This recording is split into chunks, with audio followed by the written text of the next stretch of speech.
Good evening, all. My name is Sonia Marcus, and I'm your neighbor here in Asheville since 2013, and I'm a proud board member of Carolina Jews for Justice, the organization bringing you this event. Guided by Jewish values, CJJ combines advocacy and education to organize a nonpartisan Jewish voice for justice in North Carolina. On behalf of all the members of our statewide board, as well as the CJJ staff, I'd like to welcome you to this event. We are so glad that you're here. I want to also recognize a few special guests we have with us tonight. Our beloved Asheville Mayor, Esther Manhire, thank you for joining us. I'd also like to thank three more of our current CJJ board members who drove up from the other parts of the state. Cheryl Lester, our board co-chair, Jennifer Sosensky, CJJ's board secretary, and Herb Baum, our current treasurer. Thank you all. Thank you to Asheville community member Lauren Steiner for being a very important part of bringing this event to life. I also want to recognize our local Jewish institutional leaders for their feedback and input, both critical and supportive, as all the pieces were coming together. It's not an easy time to be a Jewish person in a public leadership role. We'd like to thank every single one of you for your service. Big thanks to all the members of our community safety team who have come together to offer the best possible event we can. I feel very lucky to be here myself. On the date when this program was originally scheduled to take place, I was still in Jerusalem, wrapping up 3 months of protective presence work in the region. Peter's work was front and center for me during that time, and I had the pleasure of hearing him speak about his new book back in December. It's mind-boggling to consider how much has happened in the intervening months. May all those most impacted by violence and fear find safety. May all those with broken hearts find solace. Tonight is not about the late breaking news developments, however, as concerning as they are. It's an opportunity for all of us in this room and those joining us online to gather, pause, and consider the larger Jewish whole and the way that we relate to it across our differences. This could never be a stagnant or one-off snapshot assessment. Who we all are as Jews today, both individually and collectively, is constantly evolving. But it does not shift at the speed of a news headline or a Facebook post. These currents run deeper and slower, and they require sustained attention in order to reveal their dynamics and insights. Toward that end, tonight we get to listen in on a live conversation between two fascinating Jewish human beings who have had to navigate states of both belonging and othering from their very earliest days. You will no doubt find yourself, as Billy said, in various states of residence or lack of residence during the course of the exchange. All thoughts and emotions are welcome here. And there is so much to learn from shared spaces, even when we don't agree. However, we do request respectful attention from our audience during this exchange. A member of our community safety team will escort anyone out of the theater who acts to disrupt the event. Thank you all for being part of our brave space. Okay, so let's move ahead with the program. Herb and Cheryl and Jennifer and I will all be here at the end of the event to greet you if you'd like to connect before or after getting your books from Malaprops signed by Peter. And with that, I will hand the mic over to Mark Bochkis, who currently serves as CJJ's Communications Director and Triad Area Organizer. Thank you all, and thank you, Mark. As Sonia said, my name is Mark Bochkis. I'm the Communications Director and Triad Organizer of Carolina Jews for Justice. It is my immense honor and pleasure to be moderating this evening's conversation. Asheville, it is really good to be with you. Before I introduce our esteemed panel, I'd love to say just a few short words about why we're all here this evening. We came here tonight to talk about community. As Jews, we disagree, and that's okay. Arguing, debating, examining ideas and circumstances from every angle is at the very core of who we are. It is the norm, not the exception, for most Jewish communities, if not every single one of them.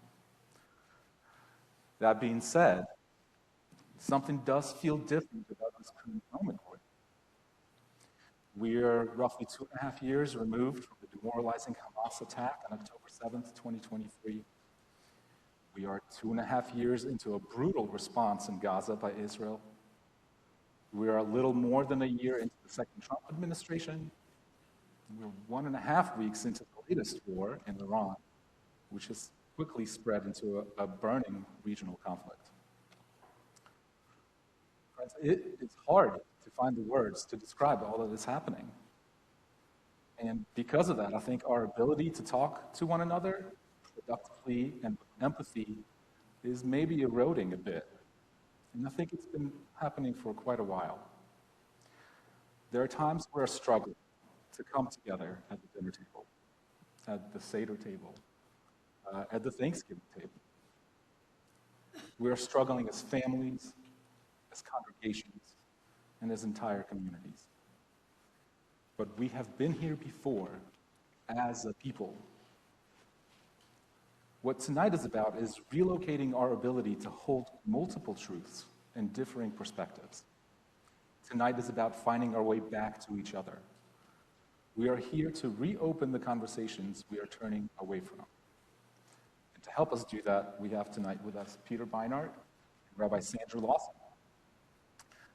A frequent contributor to the New York Times and an MS Now analyst, Peter Beinart is a professor of journalism and political science at the Craig Newmark Graduate School of Journalism at CUNY. He's also the editor-at-large of Jewish Currents, and he writes the Beinart Notebook.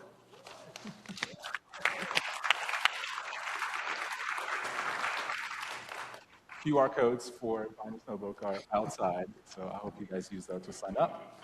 And of course, Peter is also the author of Being Jewish After the Destruction of Gaza.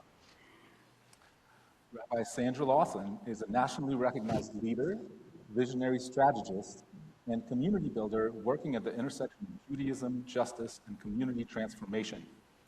As the executive director of Carolina Jews for Justice, she brings her passion for equity, commitment to grassroots organizing, and visionary leadership to Jewish communities across our state.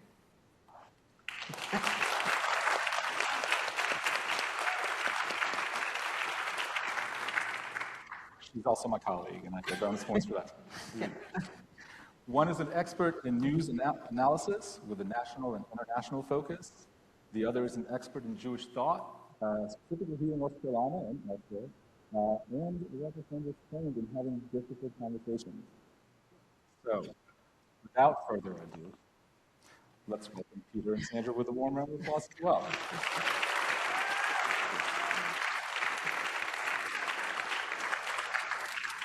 Okay, let's get to know you two a little bit better, if that's okay.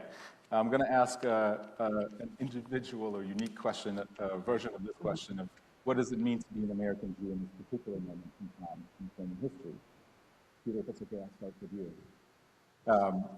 Your last book, which I mentioned, explores the moral implications for the American and worldwide Jewish community following Israel's brutal dehumanizing campaign of destruction in Gaza. The views you express land you outside of the Jewish norm, as described by the Jewish establishment, let's say. You've also been on the road on your book tour, talking to lots of folks. So how does it feel to show up as you at different communities, Jewish communities that you get to visit? Thank you. Well, I really am honored to be here. And I just wanted to say briefly before I answer that question, I suspect there are people in the audience who are going to very strongly disagree with some of the things that I'm going to say. And I am always so grateful when people who do disagree come to listen. I feel like one of the biggest problems we have in the American Jewish community and in America in general is that people generally frequently only go to listen to people who ratify what they already believe. It says in Pirkei Avot, in the Mishnah, who is wise? The one who learns from all people. And so I feel like the person who's traveling the furthest ideological distance to listen to someone they disagree with is showing the greatest degree of wisdom. So if that person is you, then thank you. You're the person I'm most grateful to hear. I think that I didn't expect to hold the political views that I hold now, 20, 10, maybe in some ways even 5 years ago. They were an evolution. And the evolution has been challenging and painful in some ways because my politics don't sync up very well with the Jewish communities in which I have built my family and my life. The communities in which I raise my kids, the synagogue that I go to are the modern Orthodox synagogue. It's not a place that leans on the far left by any stretch. My views are really a really small minority. And in some ways that's been hard because I've had to face very up close the disappointment and even anger of people who have been extremely important in my life and in the life of my family. On the other hand, I'm really grateful for those relationships because they keep me humble and they remind me that even if I strongly disagree with political views of some of the people around me, I know them so well as human beings that I know the fallacy of trying to make a totalizing moral judgment about someone based on their political views. That many of the same people whose views I might think were not morally appropriate to what Israel did in Gaza. I see in so many other aspects of their lives how much empathy and kindness they show. And it just reminds me that human beings are really complex. We are all much more than our political opinion. I think on the other hand, the evolution of my political views from views that were pretty kind of mainstream in the kind of American Jewish establishment to now ones that are kind of quite off the derech, as we might say, has also led to a whole new series of relationships that I never would have really imagined. A lot of those relationships are with Palestinians, which have been really transformative for me, as I had to kind of confront my own like deeply rooted dehumanization of Palestinians, where I kept meeting Palestinians and thinking, well, surely sooner or later I'm going to meet some Palestinian who really wants to kill me and really has some innate hatred of Jews, and thinking, well, I still haven't met that person. But I've also had the chance to meet a lot of particularly younger American Jews who I think are really searching in really moving and powerful ways for trying to create Jewish communities and a Judaism that fits their ethical values. And I actually think that in this moment of immense division and pain and fear, we're actually seeing a kind of rebirth in American Jewish life, a huge amount of institutional creativity by people who are searching for a Judaism that they believe honors the basic understanding that all human beings are created equal in the image of God, when they don't necessarily see that reflected in the Jewish communities in which they were raised. And I think that out of that is going to come, and is already coming, really extraordinary, really vibrant forms of Jewish life. And I'm privileged to get a kind of front row seat at it. Thank you for that. Sandra, you are a Black, queer woman rabbi. In this role, you regularly confront stereotypes about who gets to call themselves a rabbi and who is seen as Jewish. You also do a good bit of traveling and speaking to many different communities. So what is it like for you to show up as your Jewish self in Jewish spaces? Yeah, so first of all, thank you all so much for being here. I arrived at this job in June, and I came to Asheville in August. I met many of you all, and I know some of you, I've had conversations, reservations, concern, joy about this event, and you know, when we say it's blessing, Shekinah blessing. I'm not going to say it for you, but we're along the way that the event has arrived, and we've done something for the very first time, and we're all in this community together. So in that spirit, I see you all as friends and family. So thank you all so much. So to answer your question, I go back to, I have a really good friend, Basharat. He's like my brother from another mother. His name is Joshua Lesser. Josh, okay. Yeah. Okay. Somebody out there knows Josh. He's a Rabbi Emeritus from a synagogue in Atlanta, and we've been friends for well over 25 years or so.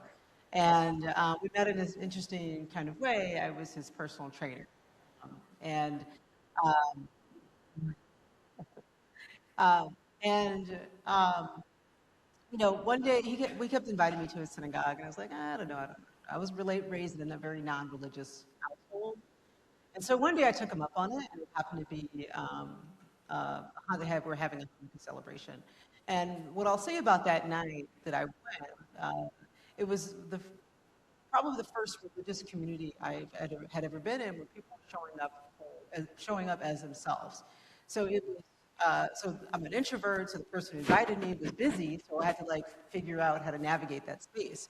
And there was this helper dog named Champ, who was sort of eating the latke crumbs under the pews, and people were adjusting themselves as the service was going on, and there was children dancing, and just all this activity. And I think the reason it stayed in my mind so much was I didn't understand a word of the service, and so I had to completely focus. And it was the first time I had been in any Jewish space where I saw everybody in that space getting what they needed from the service. And so here I am 20 plus years later, a rabbi that I came from a community that was, at that time open. It was a gay founded synagogue. There were queer Jews and black Jews and straight Jews. And that I hold on to that feeling even all these years later. And I'm sad to say that feeling has not been replicated in many Jewish spaces that I've been in, but I still hold on to it. Because I do believe that across our difference, it is important for us to be together as a community. And this week's Torah portion, I'm a rabbi, I have to bring the Torah portion, is Vayekel Pikudei. And the Torah portion begins, Vayekel Moshe Adat Yisrael. The community came together to build the Mishkan. You're finishing the building of the Mishkan. And the building of the Mishkan could never happen if a diversity of people didn't come together to build it. They brought all their gifts. I'm sure they were all arguing, but they came together as a community. And the Mishkan, the holy place, would not have been built. And the Torah says, once the Mishkan was built, that's when God's presence showed up. Thank you for that, Sandra. On that subject, my next question is to all of you. I could just, I think just listening to the reference to the Torah portion. Yes. I mean, it's also obviously, last week's Torah portion was Kitisa, right, which is the Torah portion of the golden calf. Yes, yes, yes. So even more extraordinary, right, that you can have this voluntary communal gathering, building a home for the Shekhinah, for the presence of God in the midst of the people after maybe the most traumatic and divisive, right? Because the Levites are called to declare war on the rest of the Jewish people as to punish them for having worshipped the golden calf. So if Bnei Israel can go through that experience and then come together and build the Mishkan, right? It just shows that actually it's possible to come together even after the most painful of traumas and divisions. And I got one more to add to this. So I love this. So when Moses came down, and I do think of the Mel Brooks scene where I don't know if you guys know it, I have 10, because he drops the commandments. So when Moses comes down to deliver the 10 commandments to the Israelites, they don't know what he's been doing up there for 40 years. And so they get afraid and they build this golden calf. And then he comes down, he drops or throws the Ten Commandments, and he goes back up the mountain. He could have quit. Like, he could have been like, I want nothing to do with these people. But he goes up and he pleads the case. And the rabbis of our tradition say that in the Ark of the Covenant, the broken tablets and the whole tablets are together. So the broken and the whole are sacred, and they must be together to form the whole and the community. Peter? No? It's okay, I'll let you go. I don't monopolize everything. Okay. Well, let's build the Mishkan for the 21st century. I was going to ask the audience if they were familiar with the term Ashken normativity. Anybody know what that is? Raise your hand. Okay, a few of you, not a lot. What Ashken normativity is, it's the centering of white identifying culture of Eastern European immigrants as the standard in Jewish American life. And so I want to do the opposite, and in rapid fire fashion, maybe for the next couple of minutes, I want you guys to start with your own Jewish identities and then name all the other ones that make up our Jewish tapestry here in the States. Maybe with an emphasis of ones that don't get attention in mainstream spaces. So, Sandra, I'll start. Yeah, I'll just start. I'll just start with my own. Like, I think sometimes people they see me. So I track as a Black person before I'll ever track as a rabbi, before I'll track as a Jew. That's just the reality of my life, and because of that, people may not understand or know that I come from a military family. I was a military person myself. I worked in law enforcement. I carry the identity of a Black person, a queer person, a Jewish person, a woman, and that's how I see the world.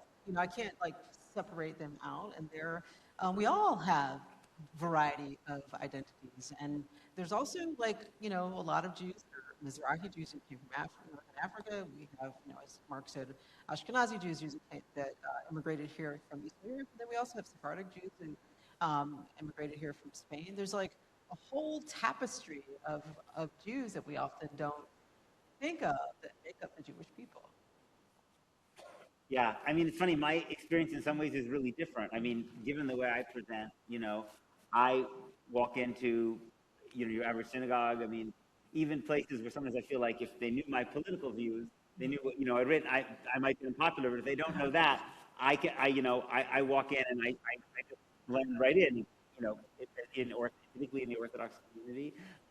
And I think that it gives me a kind of a privilege that I sometimes take for granted, that I can choose when I want to express myself on my terms and when I want to be, kind of diverge from people, but I can also decide to keep that entirely quiet and bury that if I want to, because it's not shown, in the way I look.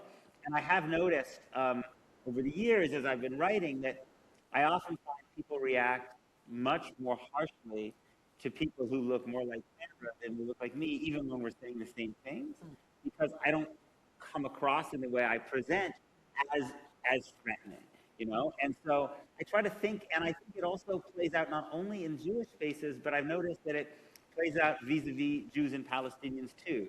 But I also noticed that Palestinians often get,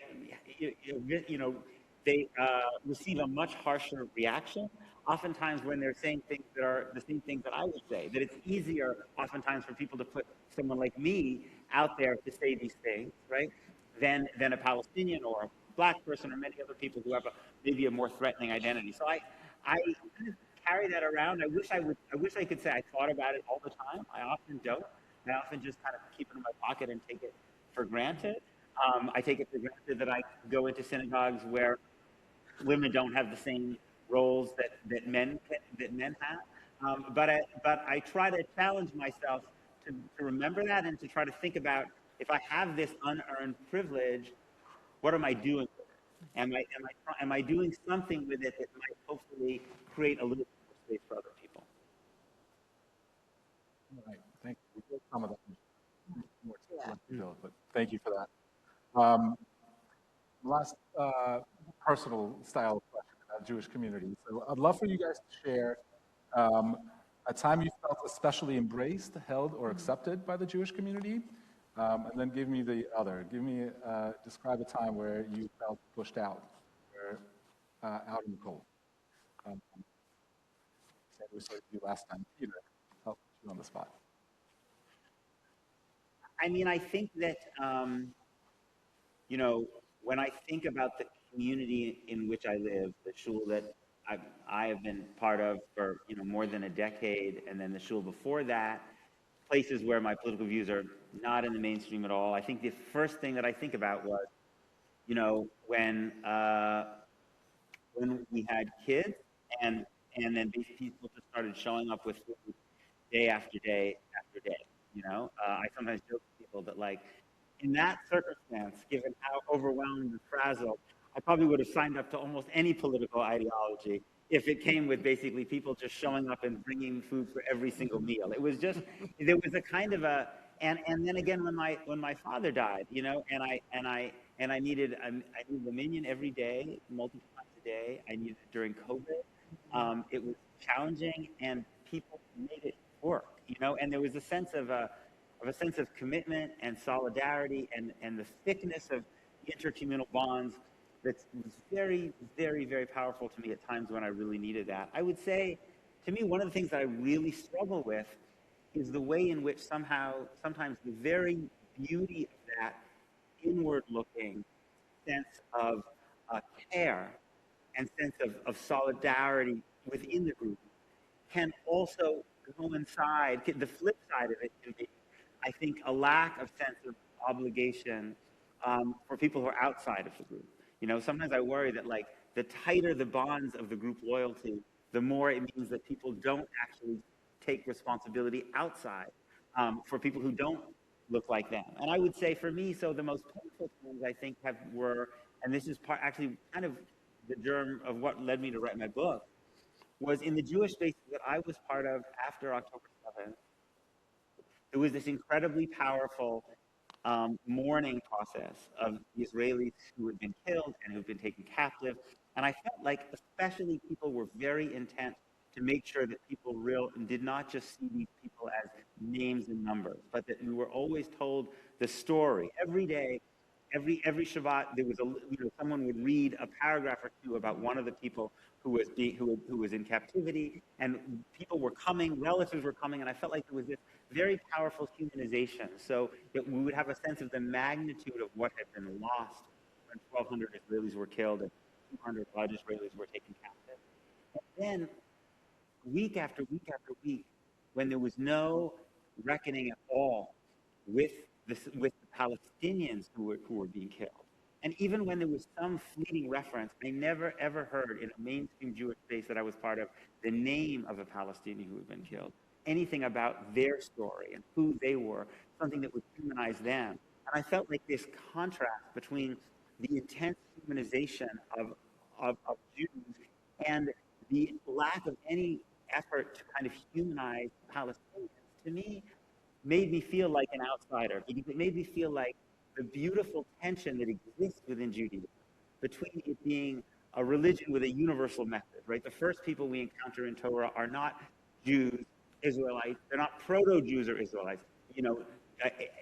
Adam, Eve, the generation of Noah, the generation of the Tower of Babel, they're universal human beings. So there's clearly a message that all human beings are created in the image of God.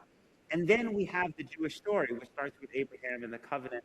And I felt like, for me, I've always found that part of what the power of Judaism is the tension between the idea that we are a people which imagines ourselves as a kind of extended family, B'nai Israel, the children of Israel, right? We do imagine ourselves having quasi-familial obligations, but we're not just a tribe. We also have a universal message for all people. And it was in those moments that I felt that balance was lost. It was broken for me in a certain way, and that made me feel like an outsider.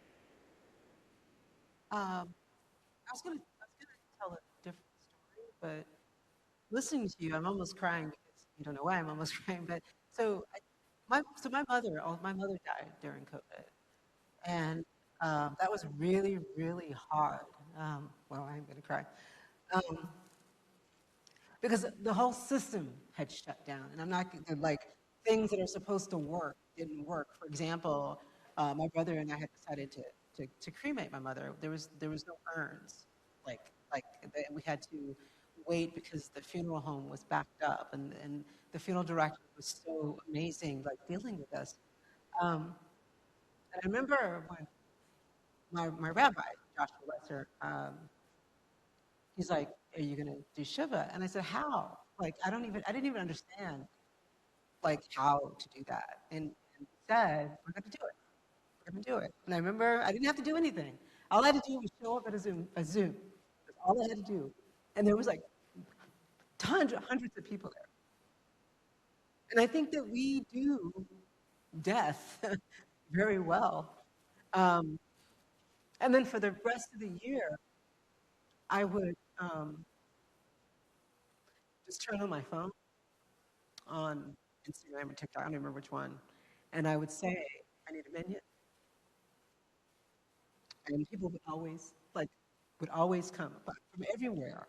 Um, People I didn't even know. So like that is the moment, like when I felt completely held by the Jewish community.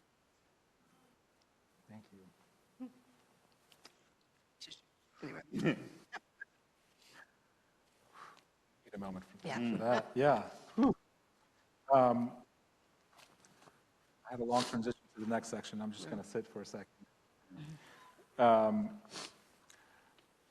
We're going to move into the next phase. And thank you so much, Sandra and Peter. Thank you. Tissues. I'll let you guys know when we run out of water, too, okay? What I'd like to move us next toward is a discussion around Jewish safety and Jewish discomfort. So I'll skip the long intro. I'll start with this article. It was published in the Forward last year, actually, on October 7th, 2025. And it describes Jewish life on the campus of Elon University, which is just outside of Greensboro, my hometown. And we also bring up Elon University as a good example because Rabbi Sandra, you served there as an associate chaplain for Jewish life for a number of years. Elon University received one of only 2 A ratings from the Anti-Defamation League's inaugural campus rankings last year. It also received an A rating from the watchdog group Stop Anti-Semitism, and it was reviewed favorably by a very large Facebook group called Mothers Against College Anti-Semitism. 60,000 college, mothers of college-age children really love Elon, which is good to know. Let me quote a little bit from the article. What's surprising is that Elon does almost none of the things that these groups, ADL, Anti-Semitism, others, including the Trump administration, insist is necessary to keep Jewish students safe. The school hasn't amped up student discipline or mandated special anti-Semitism trainings for the community, hasn't banned slogans, scaled back its diversity programs, or adopted a definition of anti-Semitism that includes strident protest against the war in Gaza. The school has instead focused almost its entire response to October 7th on education and civility, leveraging a long-standing obsession with student satisfaction born decades ago from an expansion plan that relied on tuition dollars rather than an Ivy League endowment to head off some campus conflicts over Israel before they begin, sometimes literally by asking nicely, while avoiding limitations on freedom of expression that other universities have found necessary to achieve the same effect. Peter, you've spent a good deal of time analyzing Columbia University, and famously not a place that received rave reviews for managing concerns of anti-Semitism, and you paid particular attention following the encampments. So with that table setting, Sandra, I'd love for you to unpack the experience or the approach at Elon first, and then Peter, you're on deck to see how that approach might have worked at Columbia, or if it wouldn't have worked, why? So, Elon is an interesting campus, and in many ways it doesn't fit any of the stereotypes of what a school that had fewer incidents of anti-Semitism. It's in a rural part of North Carolina, so the students are isolated, and so like the college does a very good job of like, since there's no entertainment outside and making sure the university has the students have a lot of entertainment. Um, Most of the students pay full tuition. They do have an endowment, I don't remember the number. And depending on who you talk to, around 12 to 13% of the student body is Jewish, and most of whom come from the Northeast, some from Los Angeles, some from Atlanta, and then a few from the Midwest, but most of them come from the Northeast. And the climate of the campus, which was, I believe, started by the first university chaplain, Jan Fuller, um, is there are moments on campus where there's no classes, but they come together for community conversation. So like there's one day, I'll just say it's Tuesday, and so like the whole like quad area that's filled with student clubs and donuts and coffee, and so there's faculty, students out there interacting, but there's no classes. And then there's another day that used to be like chaplain, whatever, when the university stopped being a Christian school, they use that for community conversation. So like people come to the chapel if they want to hear a speaker talk about whatever the topic is, and there's music, but there's no classes. And so I'm saying all this to say that prior to October 7th, the school already had this culture of having conversations so students can get to know each other. Another thing that they do is all students have access to all clubs. So if you were a non-Jewish student and you want access to Hillel, all you have to do is ask, and then you can put on the list, and then your card can go into the Hillel Center. And the students love this because there's often like joint programming with like the Catholic student union or the Black student union. And now there's like a really active like Black Jewish student union, am I saying that right? On campus, and in that union there's also Black Jews in that student body. And so when by the time October 7th happened, I had long left, but I had some conversations with the current rabbi, the current people who work in Jewish life, and the chaplains. And so October 7th was challenging for them, but they just kept doing what they've always done. And when I saw someone from Schuster told me about the campus climate survey, I wasn't surprised that Elon got an A. I'm just glad that everybody else knows how great the campus is. I have spent some time at Columbia, and I also spent a lot of other, time at other campuses around the time of the encampments and before and after. I think that there were absolutely, incidents of genuine anti-Semitism that happened. There was also another set of incidents where I think that students were people made assumptions about students' views about Israel because they were Jewish. There was a conflation of being Jewish and being supportive of Israel that I think also crossed the line into quite problematic territory. That's a larger subject that I think the American Jewish community really has to really think about in terms of how we deal with this, because I think the organized American Jewish community is in this contradictory position of demanding that people who don't like Israel make a clear distinction between Israel and Jews, right? So it is not appropriate to come up to someone because they're wearing a kippah and say, free Palestine, right?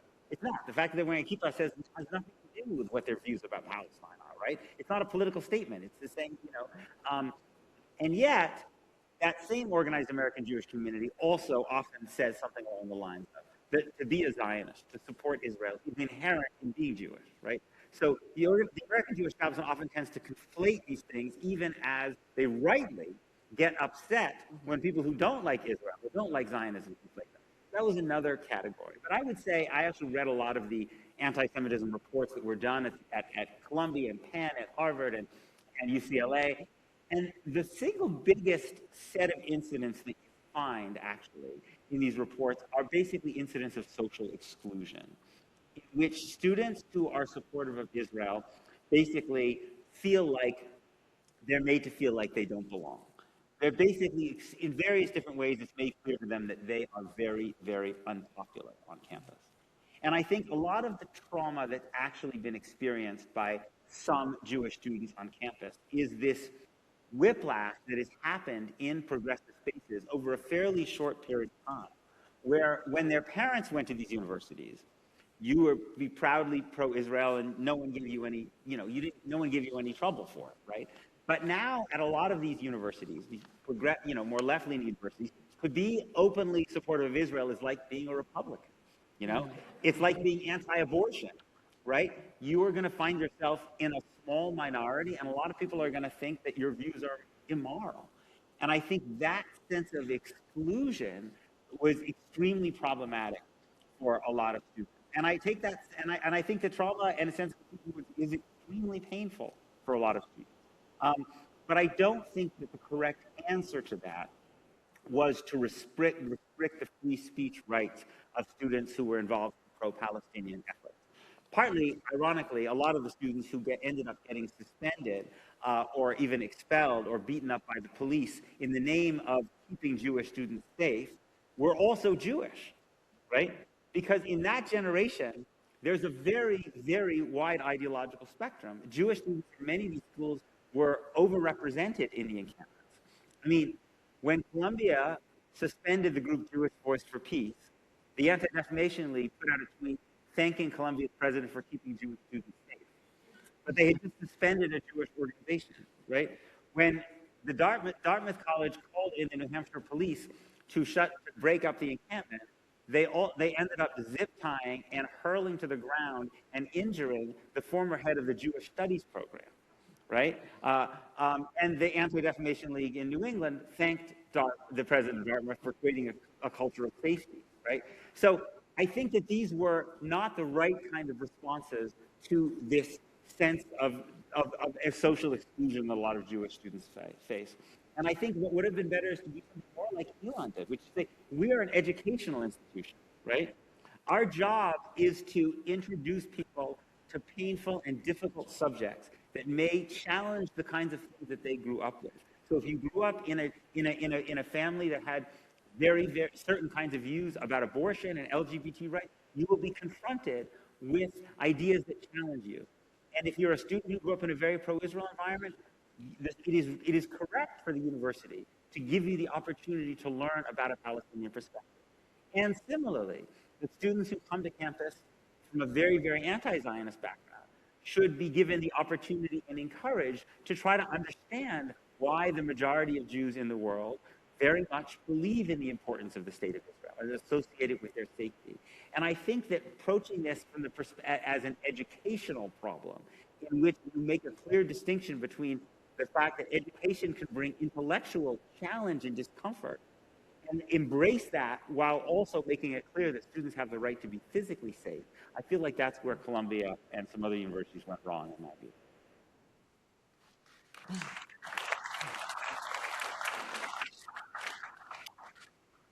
Maybe a quick follow-up to that. Do Elon and Columbia have competing understandings of Jewish safety or Jewish discomfort?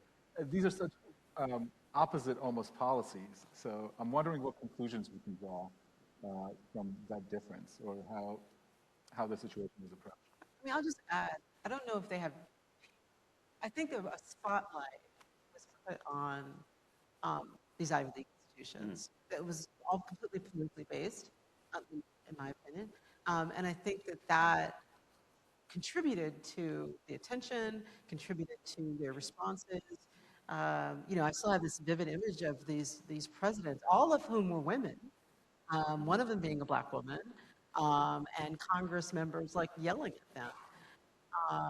And Elon, which is a small school, about 8,000 students, is in rural North Carolina. We're not to that. So I think that also just to add to that climate was happening.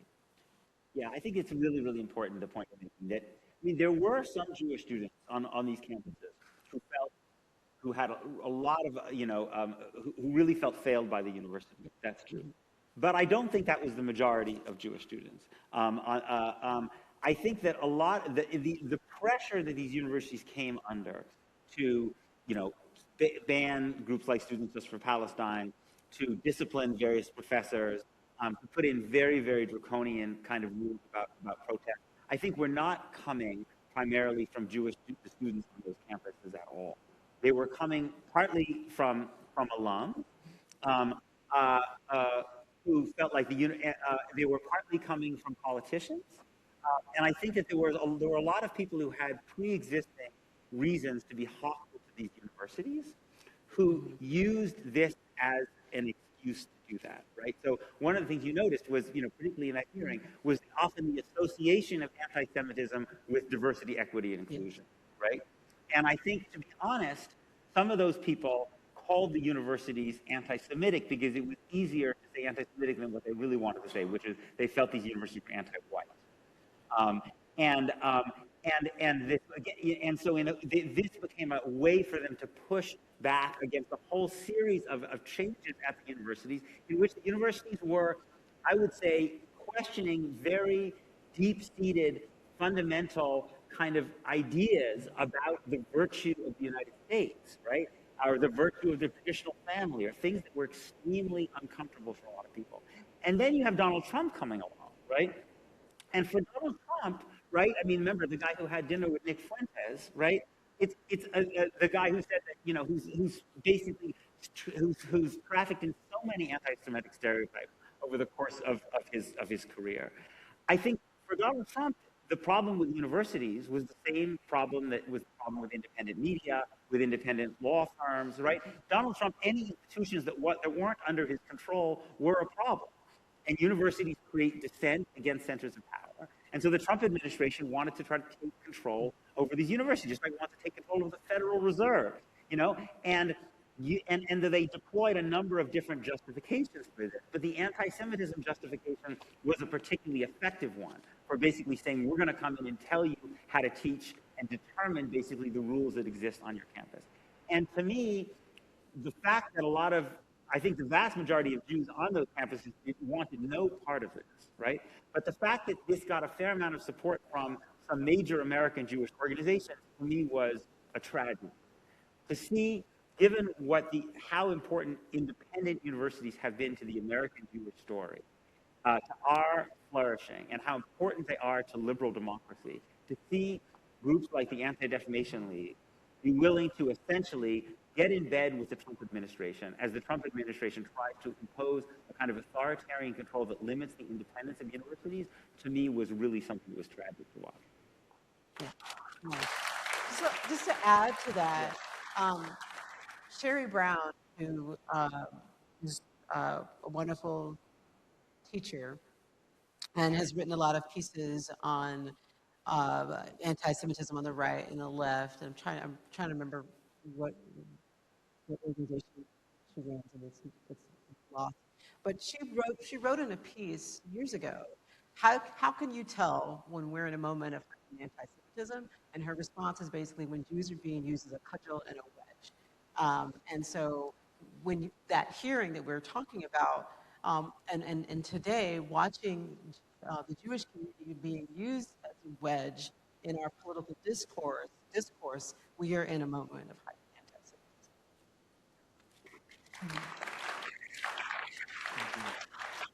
Well, we discussed how higher education is potentially meeting this moment. I want to shift us to see how the Jewish establishment is meeting the same moment. Another audience questions. How many recognize the name Mahmoud Khalil? Can you raise your hands? Okay, more so than Ashkenaz activity. I mentioned Mahmoud Khalil because last year, 18 North Carolina rabbis wrote a Passover message calling on the Trump administration to stop the practice of illegally detaining foreign-born students. Mahmoud Khalil was one of the first people to be snatched off the street by Trump's ICE agents.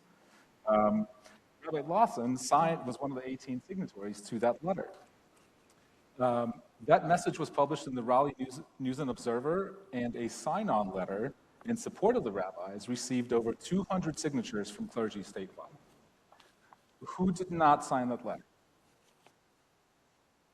Institutional Jewish or mainstream Jewish institutions throughout the state. So I won't name them, but the question that I want to ask you, pose to you, with this, again, table setting, is are concerns around Jewish safety that we just discussed responsible for the apparent hesitation on the part of mainstream Jewish institutions to advocate more forcefully around immigration, for example, or other issues that the Jewish community has traditionally been very vocal on? Who do you want to start? Let's start with Sandra. Can you repeat that last part? That's Sure, funny. yeah. The question is, are concerns around Jewish safety responsible for the apparent hesitation on the part of mainstream Judaism to advocate more forcefully for immigration and other traditional issues where we are trust? Yeah, so I think what I will say right now, tomorrow my answer will be different. In my opinion, and we were talking about this earlier, is that the ADL has ceded its responsibility as a civil rights organization.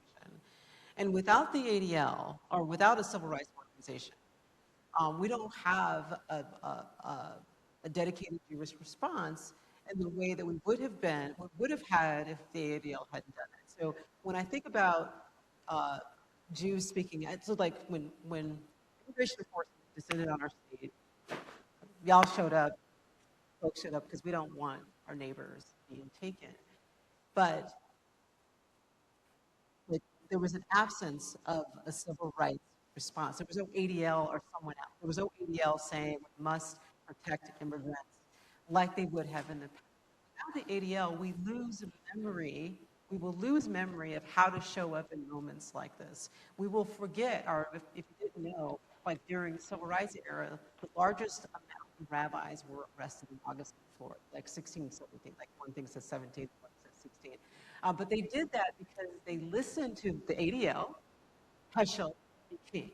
And so I think as someone who, even though I've worked in mainstream organizations, I'm still saddened by the lack of response by some, not all, but by some sort of legacy institutions. And I think part of that, I do think part of it is a concern for donors, concern for constituents, not sure what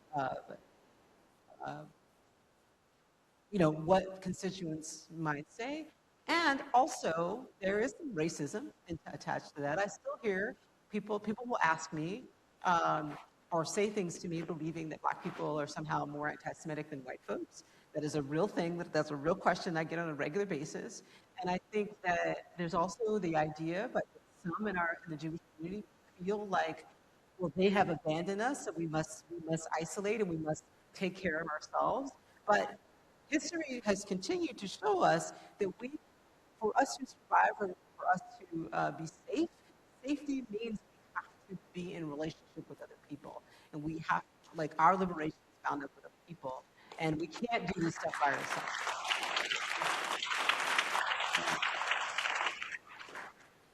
Yeah, I mean, I think that there are rabbis who are doing really, really extraordinary things in this moment. In Minneapolis, a lot of people from all over the country went, and it was really extraordinary. But I think if you look at the American kind of establishment Jewish organizations, and you compare them to the way those organizations, some of the same organizations, the Anti-Defamation League, for instance, the American Jewish Committee, were acting in the middle of the 20th century, in the 1940s and 50s and 60s, I think you see a radically different relationship to American democracy. The core idea of the American Jewish establishment in the middle of the 20th century was that if American Jews supported a struggle, the Black freedom struggle, which was essentially a struggle to make America a multiracial democracy, that Jews would be an act of enlightened self-interest for Jews, because if they succeeded, then that would mean that Jews also moved towards being fully equal citizens, right? And in fact, it was true, right? And it's not coincidental that a lot of the last vestiges of these kind of institutionalized anti-Semitism, law firms, and various forms of businesses, country clubs, really come down in the 60s and 70s, in the wake of the civil rights movement, right? And today, by contrast, So in the 50s and 60s, American Jewish organizations are looking at politicians, and they're asking the question: do these politicians support American democracy or not? Right? In terms of deciding whether they are people that the Jewish community should support. That's not the lens through which the most powerful American Jewish organizations look at politics today. The fundamental question I ask is: does this politician unconditionally support Israel? If that politician unconditionally supports Israel, they are essentially an ally, irrespective of whether they try to overturn the last election, irrespective of whether they want to actually allow America to continue to have free, fair elections in this country, right? And if you're on the wrong side of that question, if you're considered too harsh a critic of Israel, then it doesn't matter that you might be someone who's actually on the front lines of trying to protect American democracy. And that, to me, is really, really been very, very disturbing to watch. I mean, the Anti-Defamation League, sorry to keep mentioning them, but they have a whole special project to monitor the Mamdani administration, right? Because Mamdani is a very, very harsh critic of Israel. He's even, you could call him an anti-Zionist. I mean, he has, by American standards, very radical views on the question of Israel. But why is there no corresponding Anti-Defamation League effort vis-a-vis the Trump administration? Right? I mean, does the Trump administration pose less of a threat? The only way you can think the Trump administration poses less of a threat to American Jews is if you think the safety and well-being of American Jews is disconnected from the survival of American democracy, right? And that seems to be a crazy, crazy notion, right? And now we're actually seeing the consequences of, I think, this not only immoral but profoundly foolish decision, right? Because you have organizations that basically decided that they were going to, in the second Trump term in particular, not say anything when Trump calls Somali people garbage, right? Not say things when he's blatantly transphobic, blatantly Islamophobic, blatantly racist, right? And it's often couched in this language of like, well, they weren't there for us, so basically screw them, right? What they weren't there for us, by the way, means usually is that at some point they came out for a ceasefire in Gaza, right? And so then you say, okay, our theory is that we can allow the Republican Party to indulge in the most crude and naked Islamophobia, misogyny, trans and homophobia, and nativism, right? But it won't get to us. We can build a firewall, right? And they won't be anti-Semitic, right?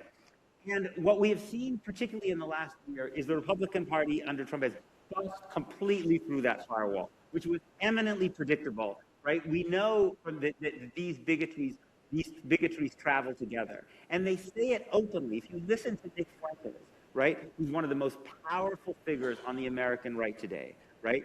Basically, a neo-Nazi.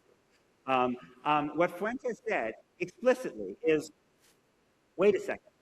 In the Republican Party, I can say anything I want about Muslims, and I can say anything I want about black people, and anything I want about LGBT people. And you're saying I can't say anything I want about Jewish people, right? He basically saw the hypocrisy in this, and he's driven a truck through it, right? And I think there was a profound wisdom in the way the American Jewish community operated in the middle of the 20th century in seeing that our safety was bound up with the safety of other vulnerable communities and in the deepening of American democracy. And there's a profound, I think, an extremely dangerous foolishness in the attempt now to essentially make a separate peace with an authoritarian, white Christian supremacist political party in the hopes that that will keep you safe. And so,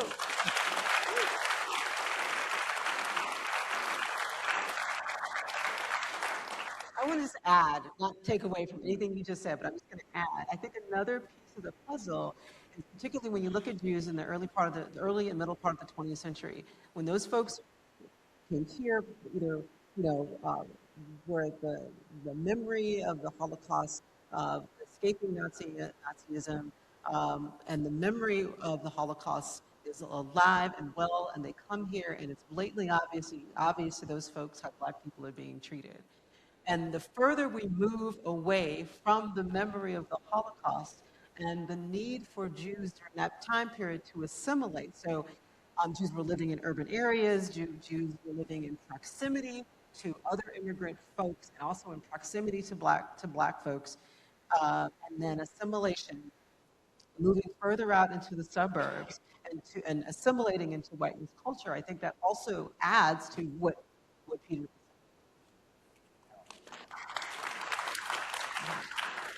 You guys mentioned ADL a few times. I was going to do the same. Um, add a couple of things, like JFNA president encouraging followers to not call out the Trump administration on its very problematic view of anti-Semitism. You guys can look at the ADL stepping back from its historic mission of fighting racism alongside anti-Semitism. To bring it back home to North Carolina, these things coexist with things like the Shalom Act, which was signed into law by Governor Cooper at the time, and along with anti-BDS laws across the country, which also use aggressive and weaponized definitions of anti-Semitism to restrict speech. You mentioned ADL as the organization that could be, we should be looking to fight for immigration or immigration rights or immigration They justice. were doing it, but they used to. Yeah, but I also didn't see a lot of congregations step up. People from the congregations, individual rabbis, but not congregations themselves. So my question is, looking at institutional, mainstream Jewish institutions, legacy institutions, are they failing us at this moment? Are they betraying the Jewish values that they were created to uphold and protect? So I'm not a congregational rabbi, so I can't really speak to that. And I also want to say too, for those who didn't know, I used to work for the ADL, so I'm somebody who used to highly believe in the mission of the ADL. So I am heartbroken to see the direction that they are going.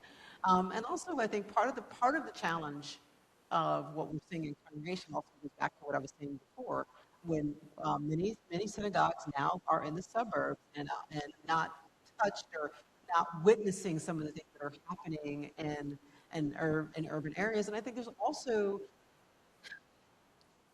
it is really hard to be a congregational rabbi right now. There's, I'm blessed to know some rabbis who've been in their congregations for 20 years or more. And that is becoming a rarity.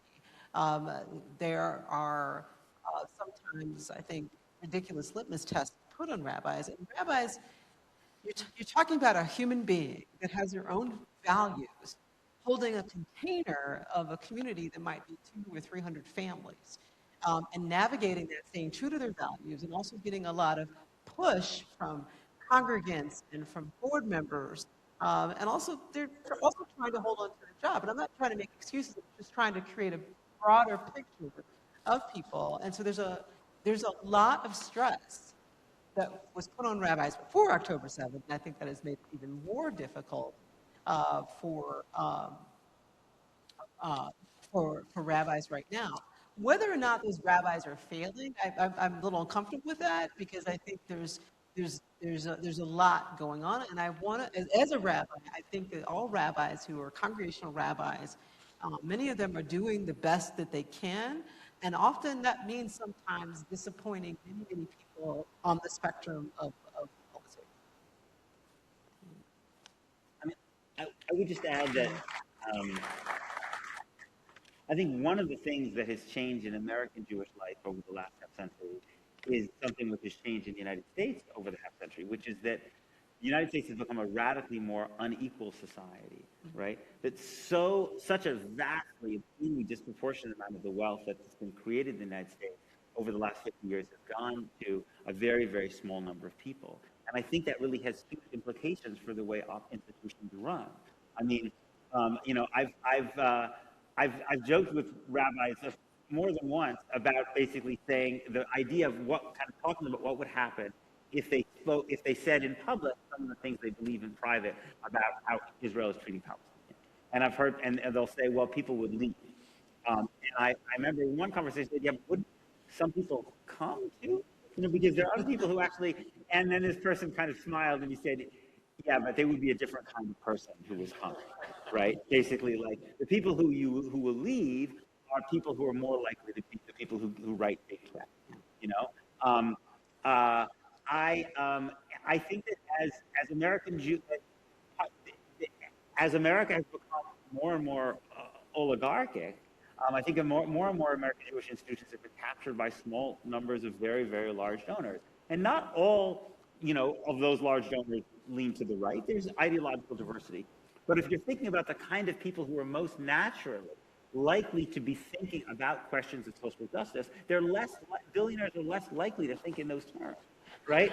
And I think that's part of what has skewed the American Jewish agenda away from some of these questions about just the material well-being. It's actually amazing, just a small story. Most of the Jewish organizations in New York were extremely hostile to John Montauk, right? And depicted him as a grave threat. It's interesting. The most powerful Jewish group by far that endorsed Mamdani was not a left-wing organization. It was the Satmar Chassidus. The Satmar endorsed Mamdani, developed a very close relationship together. And there's an extraordinary interview, which I'd really encourage you to read, by basically the political leader of the Satmar. And he says, basically, we have a lot of poor people in our country who need the government to look out for them. And when we think about a mayor of New York, what we think is about how the hospital system is going to work for us, right? How the anti-poverty programs are going to work for us, right? And so this guy would never call himself a democratic socialist, but because he's not actually thinking in terms of the needs of people who, of billionaires, he's actually talking about a very working class population. He actually said, a lot of what Mamdani is talking about with the housing could really help us, right? And that's the kind of way that I think that you don't see most Jewish organizations thinking in their relationship to politicians. Thank you. I think that answer takes us into the last kind of portion of this conversation I want to cover. I will say, who knew that we would be running long of these conversations, certainly not I. We have a Q&A that we wanted to hold, so I don't want to shrink too much of that time. So I'll try to keep the questions brief and try to, again, give us room for that. But I want to talk about the power dynamics within the Jewish community. And you mentioned politics. Not great surprise that about 70% of Jews identify or vote within the Democratic Party, and I think the state's no exception. We have something that's unique, I think, in our state Democratic Party, in that there's two Jewish affiliated organizations, and one of them is, it comes down practically, believes on opposing sides of the Israel-Palestine issue. We have the Jewish Caucus, an ardent defender of Israel, and the group also promotes an IRA definition of anti-Semitism. They're supporters of the Shalom Act. We also have the Jewish Democrats, who are part of the North Carolina Dems for Palestinian Lives Coalition, which is working to erect the Palestinian human rights plank in North Carolina. Hey, that was the time, right? So we have these two kind of groups representing wings of the Jewish community, but it's taking place very explicitly within the political environment. So my question to you is, what do you make of this? What are the implications of the Jewish communal divide spilling out so directly into state-led politics? Is it good for our community? Is it bad? In between? Help us make sense. I'm not, you all know much more about what's happening in North Carolina than me, but I think this seems to me a symptom of the larger division that's taking place among American Jews, which is to say that for a long period of time, Israel was considered the thing that united American Jews, and it doesn't unite American Jews in the same way that it did generations ago. It's actually the site of very, very, very bitter division. And I think fundamentally the reason is, I think there was always a kind of ticking time bomb at the heart of the American Jewish political story. And it was the contradiction between the idea that in the United States, Americans want a government that gives everybody equality under the law, irrespective of their race, religion, sex, ethnicity. Whereas in Israel, when it comes to Israel, many of those same people actually believe in the idea of a state that gives superior legal rights to Jews over Palestinians, right? Basically, that to suggest that the same principle that they want in the United States should be the principle that governs Israel-Palestine is actually horrifying, right? And I think a younger generation of American Jews have picked up on that contradiction, especially as America has more and more leaders who explicitly want America to be an ethno-state itself, right? And many of them have seen Israel as a kind of a model, right? Yeah, great, you have your Jewish state, we'll have our white Christian state. And I think that has been what has exploded this apparent consensus. And I think to me, I would hope that the thing that can bind American Jews, that we can go back to thinking about what can be the things that connect us, are Jewish texts, right? I mean, they hit much older and deeper than this state, whatever you think about it, right? Is a tradition of rabbinic Judaism in which Jews have engaged and argued with texts for millennia, right? And it seems to me it seems to me an investment in our re-engagement with those texts, with Torah, with Talmud, and asking the question of what can these texts help us to understand about what it means to be a meaningful life is, I think, a much more solid foundation for a basis of something that we share as Jews. And it is extremely, I would say, disturbing and dispiriting to me to so often see in Jewish spaces that the test of whether you're a Jew in good standing, right, is not whether you observe Shabbat, not whether you keep kosher, not whether you visit the sick, not whether you wash the bodies of the dead, not whether you visit the bereaved, not whether you give tzedakah, right, but whether you unconditionally support Israel, right? This seems to be part of this way in which we have turned the state into a kind of an idol, right? Yeah. In which it's the state that's the object of worship. And I think it's had very, very serious consequences, but I think now in some ways we have an opportunity to actually say, in Judaism we don't worship states, right? We may think states are necessary, but they are not sacrosanct. They are always subject to criticism, right? And I'll end with this, but you know, Yeshayahu Leibovitz, one of my heroes, the great Orthodox Israeli social critic, was asked whether he believed Israel had a right to exist as a Jewish state. And his answer was, no state has a right to exist. Human beings have a right to exist because they're created in the image of God. States are simply instruments for the protection of human life and human flourishing. They have conditional value, but never unconditional value. Their value is always directly related to how well they are serving human beings that live within them. And when I see a Jewish community that seems to care more about the idea of preserving this particular Israeli political system and its right to exist than the lives of tens of thousands of Palestinians in Gaza who've been killed, it seems to me they've lost sight of that basic idea that Leibovitz had.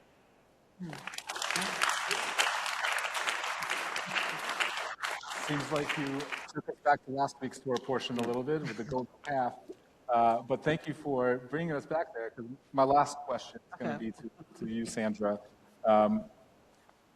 Speaking of historic texts, this isn't the first time that this division has happened to us. But before you guys did as well.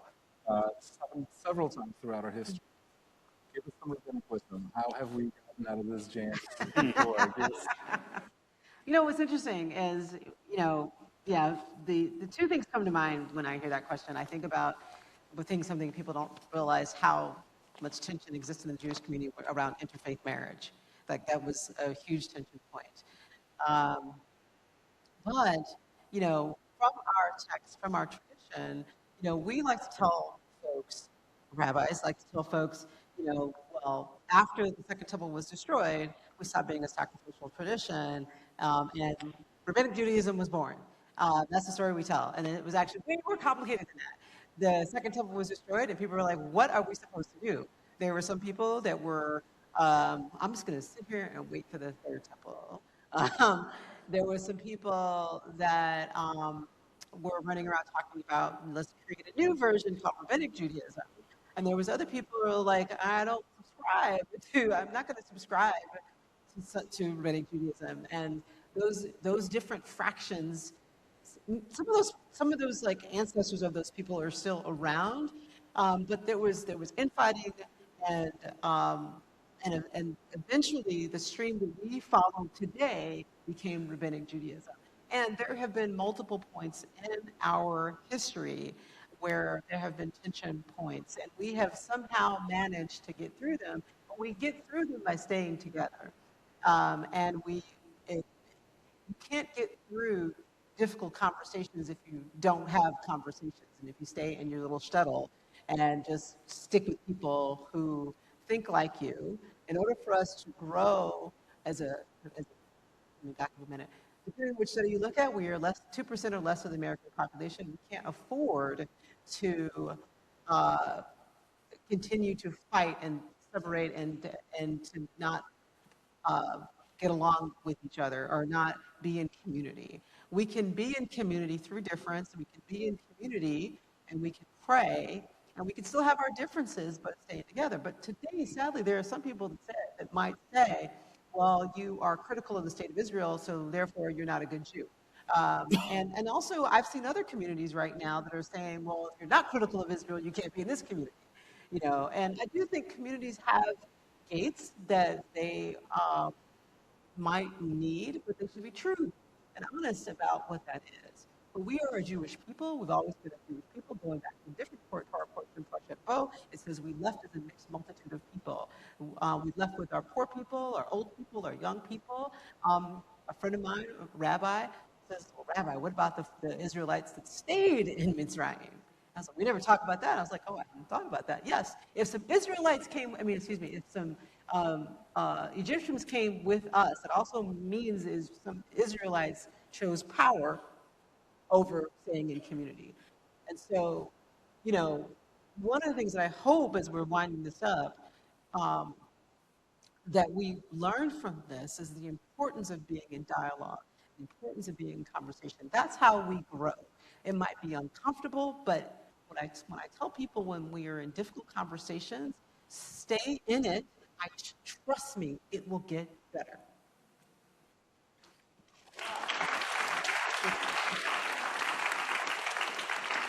Peter, do you have anything to add to that? No, I don't want to. I can't top that. Rabbinic wisdom stays over here. Okay. Well, that's all from my questions. And we did bleed into some of the Q&A time. When we were concepting the Q&A section, we wanted to give the mic to people that logistically couldn't do that. So we drafted a small focus group of people to submit some questions to us. In the interest of time, I'm just going to ask one from the list with apologies and thanks for the work that went into putting those questions together. I think this is a good way to close us out. We'll start with Peter. One thing that gives you hope. I was speaking of Columbia University in the spring. Last spring, I went to a protest. There were some students who I knew were going to be protesting. This was actually after Mahmoud Khalil had been taken, and they felt that their university, Columbia, had not protected them. And they were a group of Jewish students, and they had chained themselves to the gate at Columbia University. And they were sitting there for hours and hours, just kind of chained to the gate. And there were two things that I found extremely powerful about this. First of all, these kids knew that Columbia wasn't kidding about the severity of the way they were cracking down, especially given the pressure they were under for the summer. Tons, dozens, maybe even hundreds of Columbia students had been suspended. And these students were, risking a lot. They were really putting their future in peril by doing this. And I also, just watching them sitting, it's not really a lot of fun to be chained to a gate for hours and hours and hours. It's not just that you miss class, right? But actually, there's like a lot of things you might want to do, actually, that are hard to do when you're chained to a gate. I was watching these students. We all davened mincha together in the afternoon. And one of the students in particular, I really struck me because I know this student. He grew up in the West Bank. His father is a rabbi in a Jewish settlement in the West Bank. And this student, because of the relationships that he had formed with Palestinians at Columbia, had moved to the place where he was actually willing to put his own body on the line in order to protect his fellow student Mahmoud Khalil. And I just thought this is a sign of what's possible in another generation. There is oftentimes we think that things are impossible, right? It might seem that a future in Israel-Palestine where Jews and Palestinians live equally and safely alongside each other is impossible to imagine, right? But there was also a time when it was impossible for many Americans to imagine that we would live in a country in which white soldiers would take orders from black officers, right? And within a generation, the civil rights movement made that so. My family is South African. Into the 1980s, just a few years before Nelson Mandela was let out of jail, it was inconceivable to the vast, vast majority of white South Africans that there ever could be a free election that would lead to a black president in which South Africa could be a country in which white and black people lived together equally under the law. And the anti-apartheid movement made it possible. And so when I saw this kid chained to the gate, I thought, maybe it is his generation, right, that is going to make things that seem impossible now possible in some future, and that gives me hope.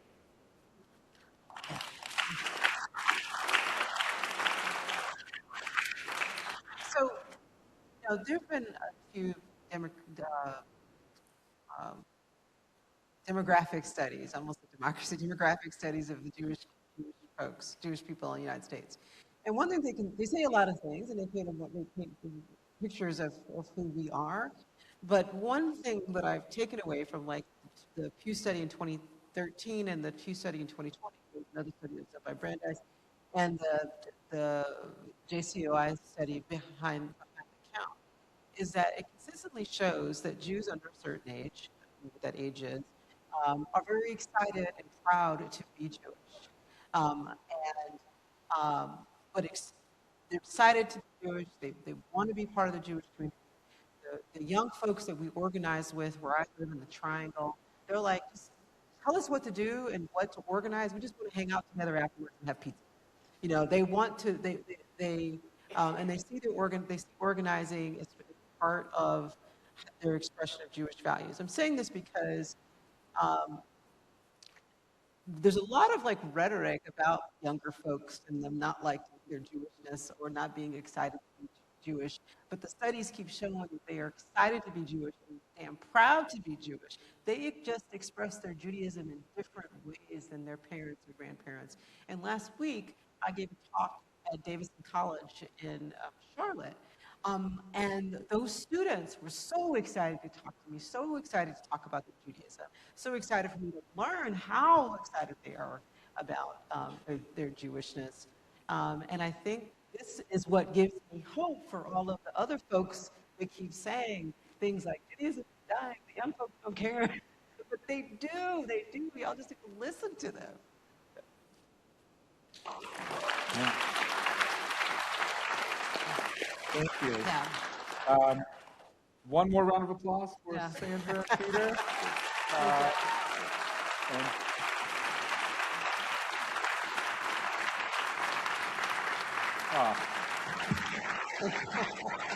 Thank you. Thank you.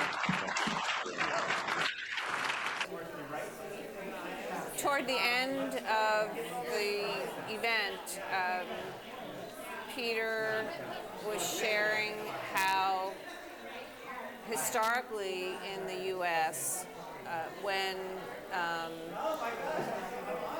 Jewish people understood that we needed to not only be allies of the civil rights movement, the Black liberation struggle, but that the victories of Black people in becoming, fully honored and partaking in the American abundance, that the future, the safety of Jewish people has historically been completely related to the thriving and safety and advancement of Black people. I knew that in general, but he specifically said that it was during the time of the civil rights movement, the African American-led civil rights movement, that the barriers of anti-Semitism were broken down in country clubs and colleges and quotas, and I realized I knew that from my life growing up in Brooklyn Jewry. And what a betrayal it is that the leading legacy Jewish organizations are now allying with the forces that are trying to destroy our democracy, that are using anti-Semitism as a cover for taking apart advancements that black people and all people of color need. That was a huge aha moment for me. And I think it is really linked to these beliefs that black people are more anti-Semitic than white people in America, which has so never been my experience ever. So just the links between understanding the urgency for Jewish people in this country to support the kinds of freedoms that we are losing, and never ally with people just because they're supporting Israel and not looking at why they're doing that and what else they're not supporting. That I'm very grateful to hear this message in North Carolina. Did we manage to build some more community tonight? Did you manage to build some more community tonight? We? Who do you mean we? You mean? Just the intention of the event was to make it more easier for us to come together as a community. I'm just wondering if you think we might have moved toward that goal. Yes. I think this evening was a huge success to have a public conversation about Gaza, the West Bank, not enough about the horror show going on in the West Bank, completely financed by American money, not enough of that, but absolutely this is a great beginning, and I'm very grateful to CJJ for this. Sonia, what did you take away from the conversations tonight? Well, I thought first and foremost it was a really wonderful gathering of human beings here in the community. I don't even remember the last time when we had a gathering of this kind that brought together a lot of different kinds of people, but all with a great love of their Jewishness, their Jewish identity, a lot of engagement within the Jewish community. So that alone felt really powerful to me. Yeah. Awesome. And the intent was to bring this community together to see if we can get closer. Do you think we got closer to the goal of building more community? I think sometimes it's really important to just pause and kind of recognize each other as good human beings who are trying to do right in the world. And it isn't necessarily about doing anything or concluding anything or convincing anything. It's just, let's check back in and say, it's good to be alive in this world with you. That's kind of what the conversation brought to me. Well, thank you so much for coming tonight. Could you give us one takeaway that you are leaving with after this evening? Well, I had only ever heard of Elon University because of a friend who went there. So to find out a little bit more about what the campus culture is like in terms of like how they started dealing with community tension after October 7th was really interesting to hear, because I work at a school that has kind of a similar model, but it's like a middle school. So interesting to kind of encounter that on a like a higher education level, and to hear that it works, that it can be really effective to have that kind of community connection as a foundation for how we have conversations about stuff like that. Yeah. Thank you for that. Yeah.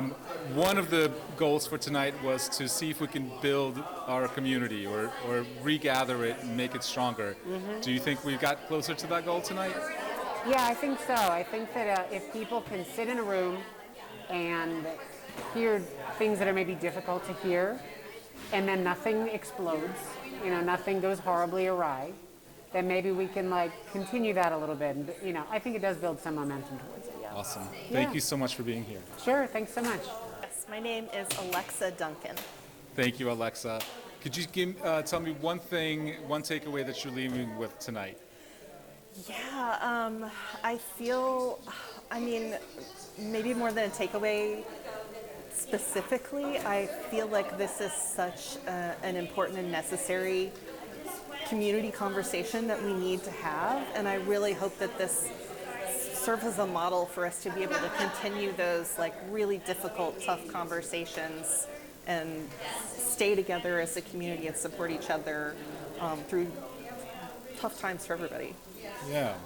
Definitely one of our big goals tonight was to build on that sense of community here. Do you think we were successful in doing so? I think it was really wonderful, and I thought both of the speakers did a great job of lifting up that picking up that thread and that theme, and I think CJJ did a great job of setting the stage for that. All right. Thank you so Yeah, much. sure thing. Yeah.